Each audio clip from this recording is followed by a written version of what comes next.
And we know that Social Security needs some reforms in order to maintain its same level of benefits. And then also anything we can do to make sure that employers are offering any kind of retirement savings opportunities, emergency savings opportunities at work, offering employees the ability to enroll in benefits, whether that's health insurance or insurance for life insurance or disability insurance. What's up, team? My name is Tom, and today I'm gonna react to how much money Americans need to be comfortable. I'm from Latvia. Over here, the minimum wage is around 600 euros, and like most of the people here earn a bit more than 600. I would say 900, 1,100 to 1,200. Yes, very bit rarely people earn 1,500, and very rare people earn around 2,000 euros, right?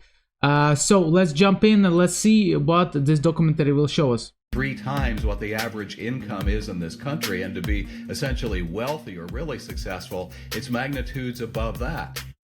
The average American says they need to earn $233,000 a year to be financially comfortable. But in 2021, American workers on average made only $75,203 annually. Americans are sort of looking at how much money they would like to have to be financially secure, and that ends up being basically 3 times what the average income is in this country, and to be essentially wealthy or really successful, it's magnitudes above that. 72% of Americans said they weren't financially secure given their current finances. Well, I can tell you that 90% in Latvians, maybe 85% are not financially secure, and a lot of people over here live from a wage till the wage. And the average, like before the tax salary is around 1,500, but after the taxes, it's like, as I said, 1,000, 1,100, 1,200. So not a lot. And more than a quarter of Americans said they'll likely never be financially secure. By the numbers, their debt is lower and their savings are higher coming out of the pandemic, but they're more anxious about what's going to happen next, if they have job stability, if they're going to be able to have secure retirement. With well over half of Americans living paycheck to paycheck, many are failing to meet some of their modest financial goals. Oh, that's a lot. There are actually millions of people struggling. It's not something that people want to talk about, but if you're in a place where your financial security feels super precarious, you're not alone. And it's not your fault. So how did it become so difficult to be financially secure in America? And what can you do about it? Let's do some budgeting. Americans working full-time earned a median monthly income of about $4,400 during the second quarter of 2023. The average worker takes home 75.2% of gross wages after taxes and benefits, shrinking the take-home pay to about $3,308. Listen, 75% is not so bad. We take home around, let me think, around 65%. And that just isn't enough to cover the cost of living in America today. The cost of healthcare, that has skyrocketed. The cost of attending college has skyrocketed. The cost of purchasing a home has skyrocketed. But nowhere has anyone said wage growth is up 15%, right? Take a look at some of the most essential expenses for Americans. The median monthly rent in the US is $2,029 as of June 2023. Wow. That amount already accounts for over 46% of the Americans' median pre-tax income. But most US agencies classify spending more than 30% of one's gross monthly income on rent as being rent-burdened. Meanwhile, the median mortgage payment for a 2,400 square foot house was $1,957 per month. However, a common rule of thumb advises spending 28% or less of your pre-tax income on mortgage payments. For the median gross monthly earnings, that translates to just $1,232. As we talk to households and talk to consumers out in the real world, especially those, say, under 40, housing is the big issue. You know, rent, mortgage. It is the biggest concern that people aren't going to be able to make the next payment. Inflation is really hurting individuals having stability in their housing. And I think sometimes we underestimate that if you have uncertainty in your housing, it causes uncertainty everywhere.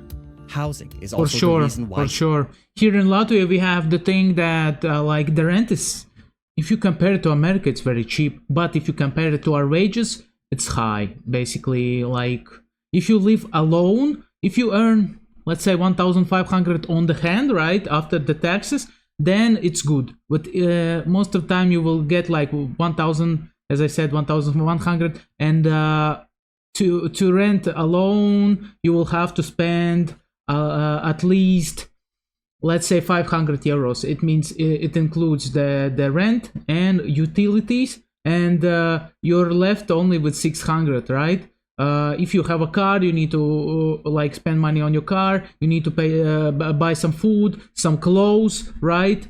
And this is the best case scenario. I'm not saying even if you're getting like 900, 800 euros per month, then you're doomed, literally, if you live alone. If you live together, then it's okay.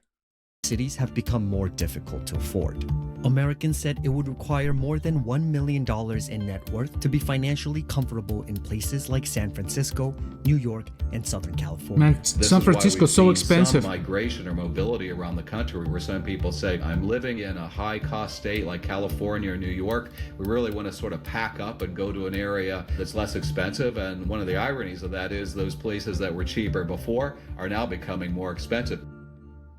Americans spend on average $690.75 on food every month, according to the latest data from the Bureau of Labor Statistics. That amount is significantly higher than any of USDA's estimated grocery bills, including more generous. Well, that's not a lot, I would say, you know. Here in Latvia, like some people like that I know, they spend the same amount of money on the food, you know. So of course it depends. You have a family, you don't have a family. There's a lot of like nuances. Food plans. Add the out-of-pocket health expenditures that cost the average Americans $96.42 every month, and you get a total expense of $2,816.17 for renters and $2,744.17 for homeowners. That amount already accounts for 85% of the median take-home pay for average American renters, and over 82% for an average homeowner. This is excluding other essential expenses like transportation, childcare, and debt payments. Many Americans are really struggling with just the increase of costs of living and food and housing. Utility bills have gone up. Car insurance has gone up. Homeowners insurance. Fuel gone up, also fuel prices. Insurance has gone up, and how can they pay for them but also meet other goals that they have too?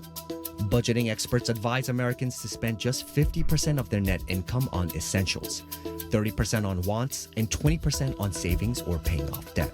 We see that allocation shifting significantly where people are spending 75% of their take home just on needs, which leaves very little for wants and very little for saving for your financial future. Exactly. So depending upon where you live and of course your income, many Americans really cannot meet that target allocation. So much of managing your financial life in America today is like drinking from a fire hose. That many households are not able to show up and impose a framework of their own design onto their finances. Many are still in this reactionary space where they're just trying to figure out how to make ends meet. The federal talking about the health over here in Latvia, right? There's a big problem because the queues to doctor, the queues from the government when you get like when you have to pay basically nothing to get a doctor are huge, and some queues are like 1 year like ahead. So imagine a guy needs operation straight away, he doesn't have any money and he has to wait a year. Man, he's gonna die. There's no way around it. But if you have like 50-60 euros, right, for one visit, then it's okay. Then they can take you next week. This is the sad truth, you know, what's happening over here. Reserve has implemented 11 interest rate hikes to combat inflation since March 2022. But more than a third of Americans said rising interest rates kept them from financial comfort. Higher interest rates really can stand in the way of affordability for many financial activities or decisions that people want to engage in, and home purchases is sort of at the top of that list. Look at the person who was going to buy a house that was, let's say, $375,000 2 years ago. Their monthly payment would have been less than $2,000. Now it's about $3,400, and it's the same house, right? The only thing that has changed is the interest rate. Purchasing a car is more expensive. It's more expensive to maintain a balance on a credit card with the new offers for a credit card, even for the best qualified individual being at 20.5%, and other people are paying closer to 30. The cost of capital is going up very rapidly, and many of the kind of toeholds we saw for lower income households was because they were having access to credit and to home loans and to other things in a relatively flat economy where they still had a good job market. The ability to access credit, both for small businesses and for households, is getting much harder as the financial system becomes more risk averse in that space. Credit is essential because Americans don't have the savings to cover big expenses. More than 40% of Americans blamed insufficient retirement funds or emergency savings as the reason for financial insecurity. For a lot of people, just to feel subjectively feel financially better, they need some amount of savings. A lot of financial planners will say 3 months of your income. That's, for many people, just so overwhelming that they can't even begin to think about it. More than half of Americans today said they didn't have at least 3 months of emergency. It feels so good when you have savings. You feel so safe. You know, if something happens, I will have money to cover it. Man, this is like a big time thing to have a savings. And you know, like if you have a savings, you're blessed, and you have a moment to be grateful for something, you know, that you did for yourself. Expenses saved, including 22% that said they had no emergency savings at all. It doesn't take unemployment to really knock somebody out of whack with respect to their personal finances if they're among the many Americans who say they cannot afford a $1,000 emergency expense and to pay that from their savings. The reality is, if expenses are routinely higher than your income, you are not going to be able to put away meaningful sums. There are many, many households who do the verb of saving. You see money go into their account all the time. It just doesn't stay there because they are routinely hit with a need to grab that little bit of money and use it for some kind of income shock or unexpected expense or even expected expense. 36% of Americans said they had more credit card debt than emergency savings. According to Experian, an average American holds a debt balance of $96,371, which includes several loan products like credit cards. Listen, we have a lot of people here in my country, in Latvia, who have debt. And many people have left because of that and went to another country, you know, and it's a big problem over here in Riga, in Latvia. Not only in Riga, but in Latvia overall. More than a quarter of Americans said debt was what kept them from financial security. Debt is a way of channeling some of our financial resources, and that can be a very effective tool. Many of us are fans of credit cards that have rewards, for example, but if you're not paying that principal or debt off within the billing cycle, that's when those double-digit percentage interest rates hit, and that can then exact a toll on the other aspects of your personal finances. How do we properly address this so that people cannot be in the cycle of just focusing on paying debt and necessities, but can even think about transitioning to that other 20% and creating an emergency savings, which causes financial stability, or even saving for retirement, which is the goal of creating future financial stability in retirement? The fact that many Americans are living in financial insecurity poses a big risk to the economy as a whole. There's a reason why we measure and monitor very closely things like consumer confidence or consumer sentiment, because what populates those data points are everyday measurements like inflation and the strength of the job market. I think COVID really showed us that households, when they don't have a level of stability and security, are actually the primary foundation of whether the economy can be strong or not, because we are so based on consumer spending in this country. Public policy can greatly improve Americans' chances of achieving financial security. So, for example, Social Security is the bedrock of most people's financial security in retirement. It's not the only source of their retirement income, but it keeps a lot of the older people out of poverty.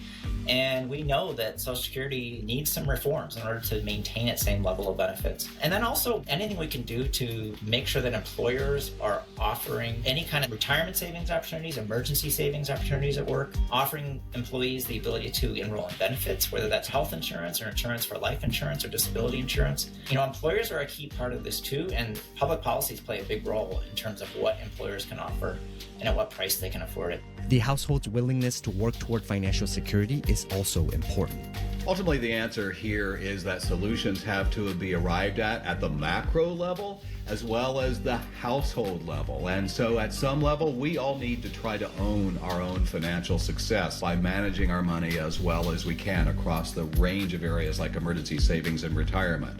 Financial advisors say the first step is to have a clear goal. What do you want to achieve personally? What do you want to achieve at work? When do you want to retire? What do you want to do for others? And write that down. But the key to success comes down to budgeting. Everyone should budget. What we say is...